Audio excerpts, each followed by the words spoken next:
Have you ever messed up real bad? I'm talking bad. I'm not talking a little bitty mess up. I'm talking messing up.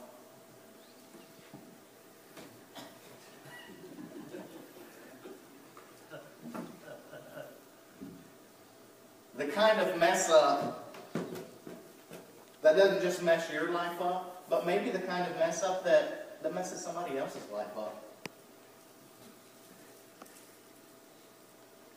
Have you ever needed help with something? The hardest thing to do is ask. I mean, it really is. Why? Because people think they can do everything on their own, and we can't. As a teacher, I love it when I am in the classroom and I'm instructing students how to do something. And I instruct just the way that I preach. I give questions for them, and I don't give really the answers to the questions, but I need them to think a little bit deeper. And maybe I'll be sitting on my potter's wheel, pulling up a pot, working the stuff, and just telling them real quick instructions how to do things, and say, okay, here we go. Let's do it. And what gets me to go back every day is when a child comes up and he says, Coach, they call me Coach. They call me a coach up there. They say, Coach, I need your help. I don't know how to do it. I can't do this by myself. You showed me how hard it was to do this, how to center this piece of clay on this potter's wheel, but I can't do it by myself, and I need your help. I need you to show me how to do it.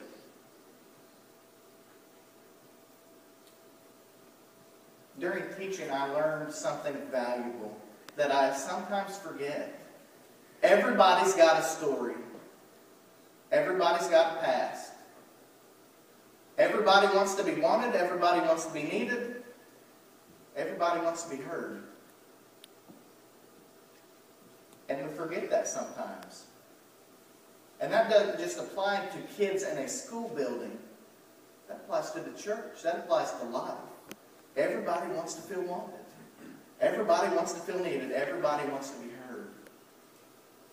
In college, they do not teach teachers how to have empathy. They don't. They teach you how to run a tight ship, and they teach you how to write lesson plans. That's what they do. So when you get dumped in the classroom for your first time, you've got all of these kids with all of these experiences and all of these different pasts there, and all of their mess comes out. And you don't know how to handle it because you've not been taught how to do that. You've been taught how to write a lesson plan, and you know how to give objectives, and you know how to ask questions, but you don't know how to look at their past and deal with that. Same thing with seminary. They teach you how to read the Bible. They teach you how to study it. They teach you how to write a sermon. But they don't teach you how to have empathy. They don't teach you how to have love. They don't teach you how to handle situations. They don't do that. And as a teacher, what I've done, I have devoted myself to the daily process of learning. And I'm not talking about book learning. I'm talking about people learning. Because if I don't know how to read my students, if I don't know how to decipher their past, if I don't know how to look at their mess and translate it somehow into the classroom, I can't teach them effectively. Same thing with church. If I can't look at people's past, if I can't look at where people's been and where they're going and the mess they've been through, how can I effectively preach a sermon? I can't. Second greatest text of a preacher is the congregation. And in process, I sometimes forget the most important thing we can know about people. People want to be wanted, loved, appreciated, all these things. And sometimes it catches with you. And sometimes you mess up.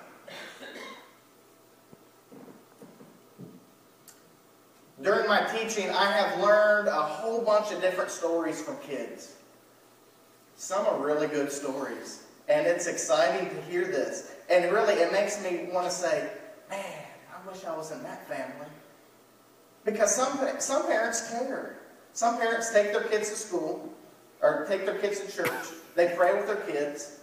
You know, I've heard stories where I've got one student who father is an attorney, and then they own seven different branches of a Halloween Express store. And, I mean, they got money. And these children in this family, they're allowed to experience a lot of different things. They're very cultured. They go places. They experience things. They see different people. And they're introduced to all of these different things. Now, on the other hand, some stories are good, some are bad. Some are real bad.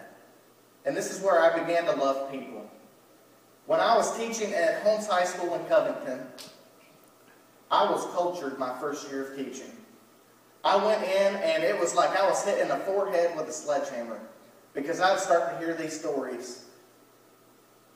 Kids would come up to me and they'd start telling me stuff. And it bothered me. Some of it really bothered me. See, they were screaming for help, and they didn't know what to do. My first year, there were 6 14-year-old girls that got pregnant. And that's rough to hear. One of the girls, one of the stories, this girl, she was molested by her uncle who just got out of prison. She was beaten by her grandmother.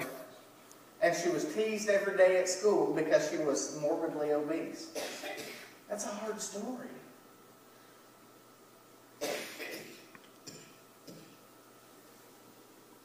But when I go into school every day and I look at what I need to teach, yeah, I need to look at their past. I need to see that stuff. But my main objective is still to teach them.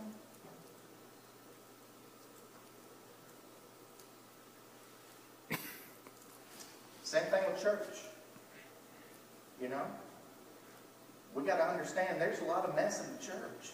There's a lot of past. There is. And if we hang on that past, how can we go forward? I'm talking about the mess that we did way back in our life. The mess that people hang over our heads. How can we go forward if we can't get past that? We need to understand that happened. But there's no way to move forward if we can't. Did you know most people are broken? And I was thinking about this. I drive an hour each direction to teach every day. And I have a lot of time to think. I don't play my radio, I just think. And I don't like to think of myself as somebody that's broken. But you know what? I'm broken too in some way. Most people are broken.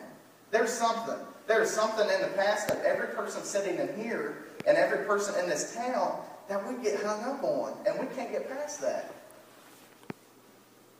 And we can't by ourselves. It's like we are sitting here, and sometimes we're in a room full of people, and it's just bothering us, and it is there. And we are screaming. We're screaming here, and we want to get it out, but we can't.